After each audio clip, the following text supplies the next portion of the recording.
History and Culture podcasts are a production of PCN, a nonprofit television network. Listeners like you make our programming possible. To learn more about PCN's mission and to support PCN with a donation, visit pcntv.com. This link and others can be found in our show notes. We appreciate your support. Welcome to PCN's History and Culture podcast. I'm Phil Beckman. This podcast series features interviews exploring Pennsylvania's rich history from the colonial era to industrialization, the Gettysburg Campaign to sports history, and from art to politics and more.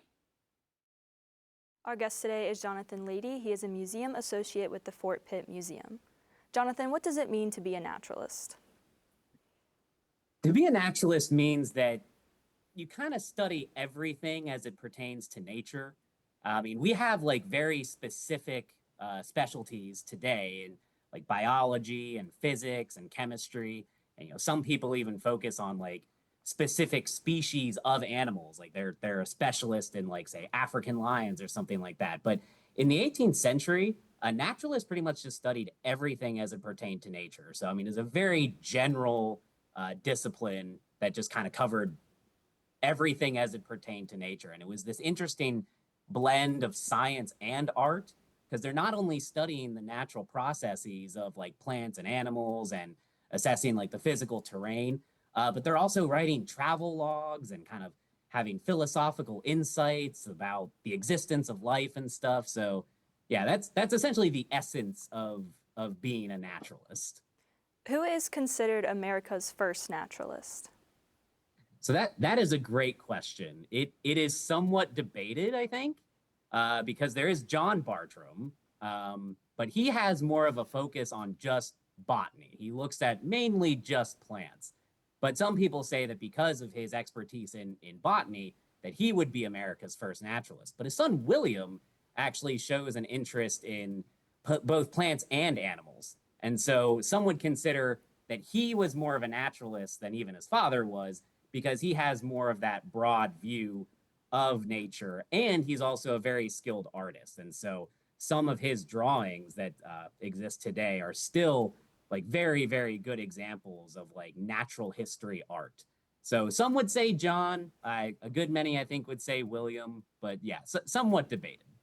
Let's start with talking about John Bartram. What was his early life like in Philadelphia? So he was born into a Quaker family, and he really is more of a farmer. Like, he doesn't have a whole lot of formal education, but he has this natural fascination with plants. And so he's self-taught, he's very well read. But yeah, he focuses more on plant specimens. He did consider at one point being a physician, and so he does kind of have an interest in like medicinal herbs and stuff too. But yeah, that's sort of what his early life is like in Philadelphia, kind of just being a farmer and collecting things kind of around their farm in Philly, like along the Schuylkill River. When does he officially get into working with plants and doing some of more of that botanical work? So it's hard to pinpoint an exact year when he does get fascinated with plants. But eventually he does, like in the 1730s, he gets introduced to Peter Collinson from a distance. And Peter Collinson is the one who says that, hey, like someone told me that you're really good at like collecting plants and stuff. And I'm interested in botany, and I've got a lot of people here over in Europe that are also interested in botany, specifically with like North American flora. So if you want to send things my way, that'd be great. So kind of just in general, like the 1730s is when that relationship starts up, and he starts sending things to Peter Collinson. At that time, was anyone else in America interested in botanical work? I would say that in general, there was an interest across the population in natural history, because this is kind of during the Age of Enlightenment. And so there is this growing interest in the natural world. So I would say a lot of people had this like general interest in botany, but John does kind of rise to the top there because of his relationship with Peter Collinson. Because a lot of people, like physicians and stuff in Philadelphia and other major cities, they have this kind of far interest in botany. But John's kind of one of the few who actually kind of gets out into the wilds and is collecting them himself.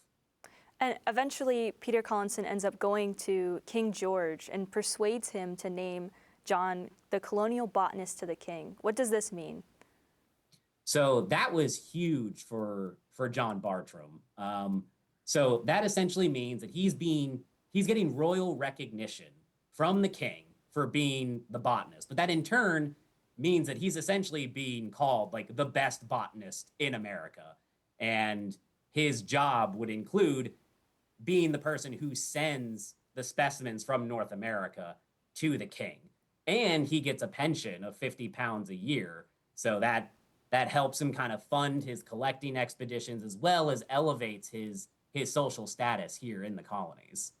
Now, before we get into these expeditions, what did the public think at the time? Were plants of any interest to them? Yeah. So there was this kind of just general scientific interest in plants to learn more about the natural world, but even merchants and people kind of in that field had a commercial interest in like could we use these plants for profit, or physicians like what they could use them for medicinal purposes and stuff like that. So in general, yeah, I think there was this general interest in botany. So let's talk about some of his travels. Where does he end up traveling to?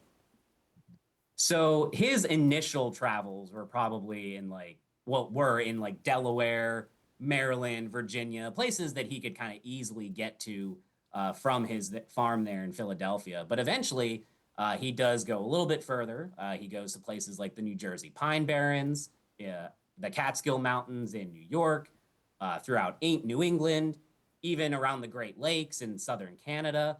But he and his son William, after he gets that title of botanist to the king, they would then go to East Florida and explore around there, because that was a newly acquired territory for the British after their victory in the 7 Years' War. So they were interested in what was there.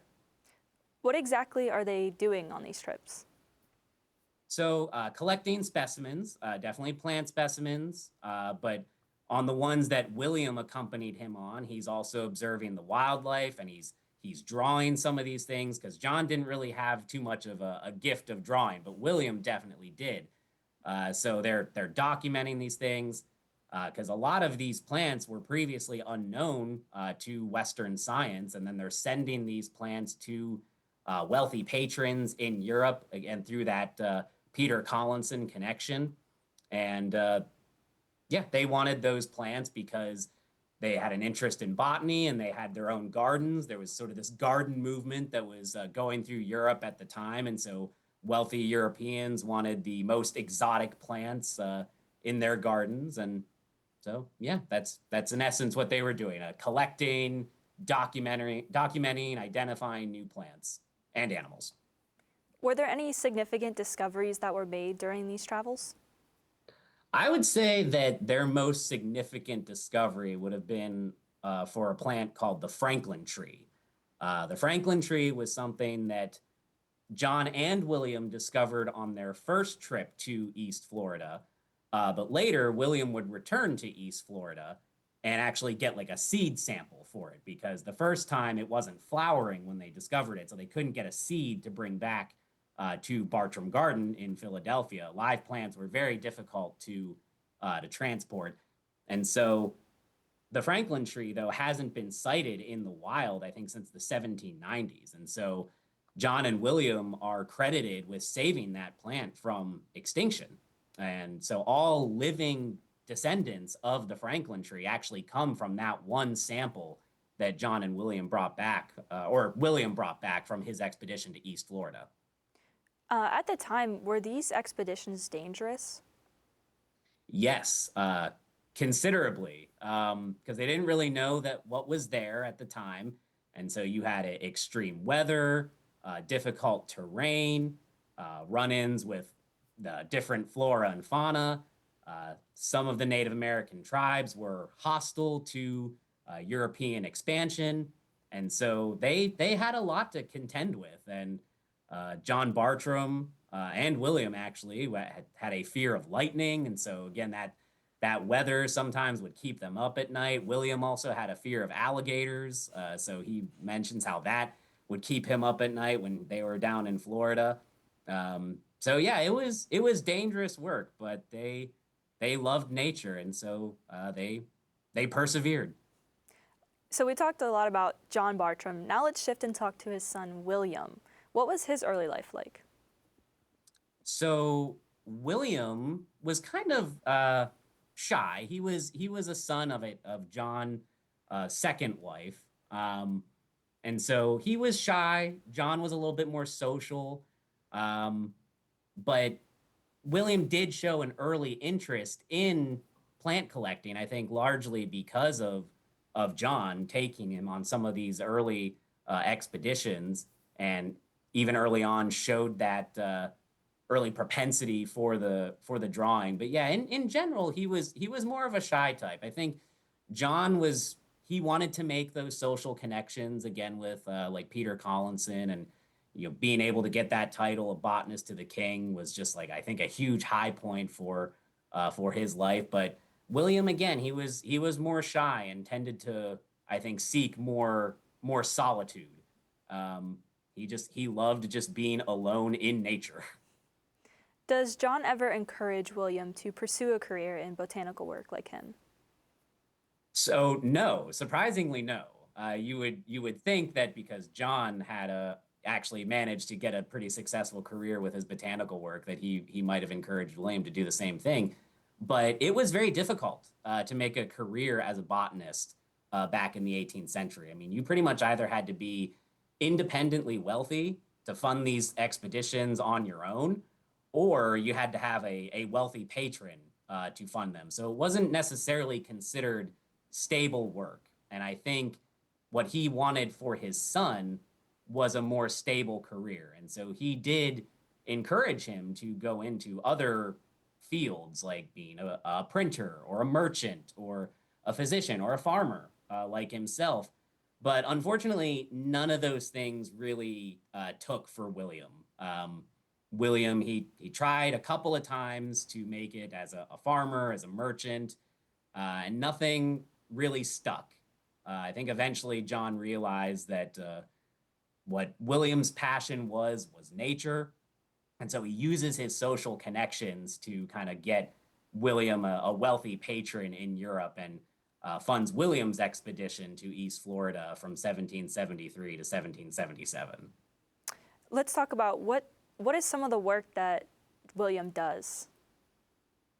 So while William is on expedition, he is collecting plants, like collecting and identifying plants, but he's also collecting, or not collecting as much, but he's identifying and drawing wildlife as well. And so there's some great sketches and some great natural history artwork that he brings back from those expeditions. But also, very interestingly, he's doing kind of like ethnographic studies. So he is looking like he's having connections and observing the Seminole Indians or Native Americans in Florida, also the Cherokee and the Choctaw. So that's pretty notable in his book that he eventually publishes later. So his book kind of stands out as not just this interesting book of like scientific observations, but early American literature and ethnographic studies with like early Native American culture, and just this very interesting window into what life was like in the Southeast, what would become the United States around the time of the American Revolution. How does he decide where he's going to go to explore the different plant life and the seeds that are there? So I think part of it could be personal interest, but a lot of it too, I think, is just where these patrons are interested in. So as I mentioned earlier, Great Britain got East and West Florida, what would just be present day Florida today, after the 7 Years' War, and they were very interested in what was there. And so John and William go there in 1765. William goes into like North Carolina, South Carolina, Georgia, and also East Florida from 73 to 77. Again, just to document what is in this newly acquired territory. So it's kind of an interesting blend of like where they want to go, but also where the patrons want to go too, since they're funding these expeditions. During his travels, William carries a journal with him. What all is documented in here? So in his journal, he probably has like the sketches of the plants that he sees, the animals that he sees, the different Native American cultures that he encounters as well. But again, the very interesting thing about naturalists is they not only are scientifically observing, but they're also giving these travel logs of where they're going, these philosophical insights and personal insights. And so there's a lot of his personal reflection in there as well. What are his drawings like? Are they very in detailed? Are they completed when he sees a plant, or does he finish them when he gets back? What are they like? So William's drawings are actually quite unique for the time. Many scientists were pretty much just only focused on the specimen itself. Normally, they're sent the specimen, so that's kind of all they have to go off of. What makes William unique is he's out in nature and he takes the time to draw the animal in its natural environment, which was something that many naturalists hadn't really done up to that point. So he's very notable for, again, drawing the animal in its natural environment and showing how these animals relate to their natural environment. Does he draw every plant and every animal he comes across, or how does he decide what he's going to put in that journal? So I don't think he draws everything that he comes across. I think mostly he chooses to sketch what really stands out to him. So it could be, again, something that just maybe caught his eye. Maybe he sees this like cool into ecological relationship like between an animal and a particular plant. Maybe he looks at something and thinks maybe there's a medicinal purpose here, so I'm going to take special care with this. So could be a number of things, but yeah, I think for the most part, it's just kind of whatever sticks out to him. Does he have a favorite plant or animal to draw? Is there like repeated drawings in the journal that would maybe indicate that? Not that I could see, but I would think that the Franklin tree that I mentioned earlier probably has some special significance to him because, again, that was something that in 1765 they saw that plant and they wanted to bring a seed back, but both John and William were kind of disappointed that they couldn't. And so William does make it a special point when he goes back in between 73 and 77 to get a seed of that plant. Like he still remembers that plant years later and wants to bring it back to Bartram Garden. Let's talk about the Bartram boxes. What were they? What was inside of them? So Bartram boxes were these kind of little square wooden boxes that might have up to 100 seeds and maybe even like a dried specimen that John particularly is sending these boxes to Europe.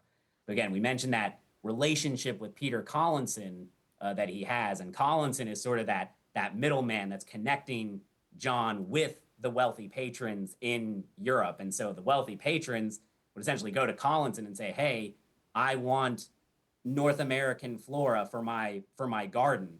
And then Peter Collinson reaches out to John and says, hey, I need one of your boxes pretty much to send to one of these patrons. And so John goes out and he collects these seeds, puts them in there, again, maybe throws a dried specimen. And that was pretty much it because, again, live plants were very difficult to transport across the Atlantic Ocean. So it was mostly seeds that would have been in those boxes. Did anyone help to sponsor the Bartram's travels? Yes. Early on, Peter Collinson is kind of John's patron. But then later on, as John kind of grows in notoriety, gets that title to being the botanist to the king, more people are paying for those Bartram boxes. But William's expedition to East Florida, well, the Carolinas, Georgia, and East Florida from 73 to 77 was actually sponsored by a Dr. John Fothergill in London. And so he essentially that funds William's expedition to there. But yeah, there were wealthy Europeans that were sponsoring the Bartrams to go out and collect because they had a special skill in doing that. And earlier you briefly mentioned the Bartram's travel book that he wrote. What was the content of this book?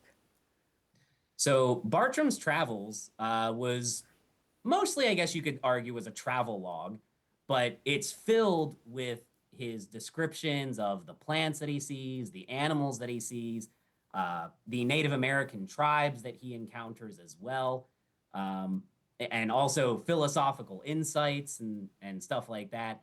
And so, again, it is a significant piece of work because it shows you kind of like what the natural history of the Southeast, what would become the Southeast United States was at the time, but also the Native Americans and the Native American cultures that were in the Southeast at that time. But also, it's a great work of literature. It's a great work of art. I mean, it is just so many things. It is a gem and a rare glimpse, I think, into what life was like in the Southeast at the time of the American Revolution. And around 1778, William Bartram returns to Philadelphia. How does his life unfold from there? So I think first I should mention that when he returns from his trip, that collecting trip from 73 to 77, after he returns, I think it's a matter of months that John, his father, passes away because this is during the American Revolutionary War. The British are invading Philadelphia, and John, this is sort of the speculation, John is so worried that the British are going to wreck his garden, the garden that he worked so hard to build and cultivate, that the speculation here is that stress kind of led to his early death. But William is there. Luckily, I think William is there to say goodbye to his father. So, I mean, when he returns, that is one of the first things that he has to deal with. But after that, he lives at Bartram House. He works on Bartram Garden, kind of cultivating that after his father passes away. And then he's also working on getting his book published. Because once his book gets published, it is widely read throughout the colonies and Europe. And he actually does, that's kind of what really elevates him socially. People know the name William Bartram for his book, which has a much longer title, but it's often just known as by the shorthand of Bartram's Travels. And yeah, he essentially spends the rest of his days at Bartram House, at the farm, cultivating the garden. And yeah. Is the Bartram's garden still around today? Yes, it is still in Philadelphia. You can visit it today.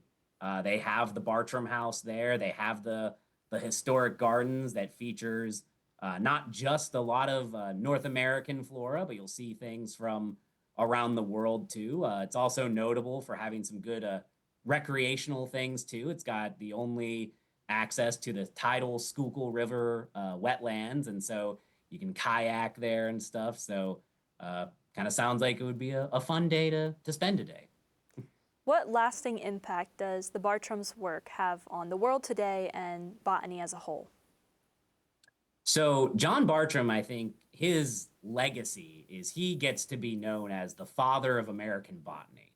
Like he really catapults that study in the colonies, and really it was already kind of popular, as I mentioned, due to the Age of Enlightenment and that growing interest in the natural world. But like he just introduces so many new North American plants to people and in the colonies and Europeans and stuff that he really catapults the field there.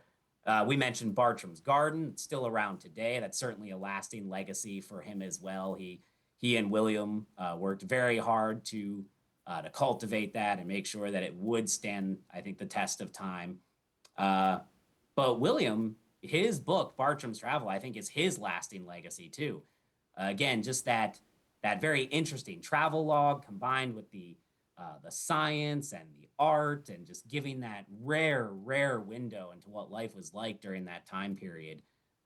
But again, he also has that botanical influence because he identified like hundreds of new plants that were previously unknown to Western science. So I mean, absolutely, they have such a huge impact on natural history and botanical work in 18th century America.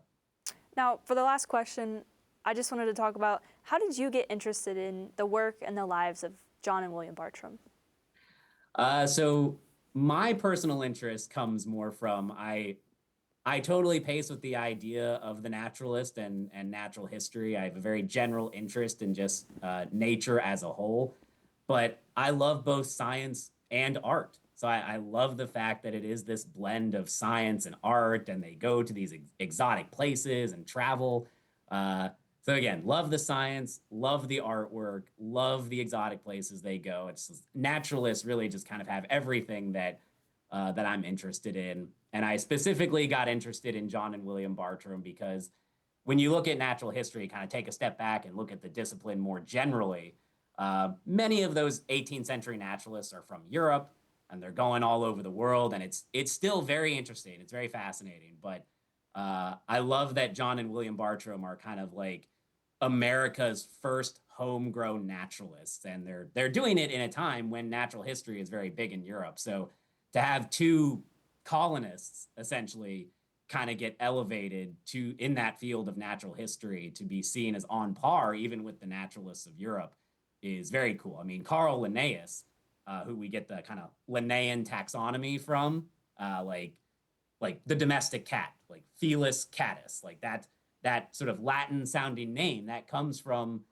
Linnaeus. Even Carl Linnaeus said that John Bartram was the greatest botanist in the world. And that is high praise from a giant in the field of natural history.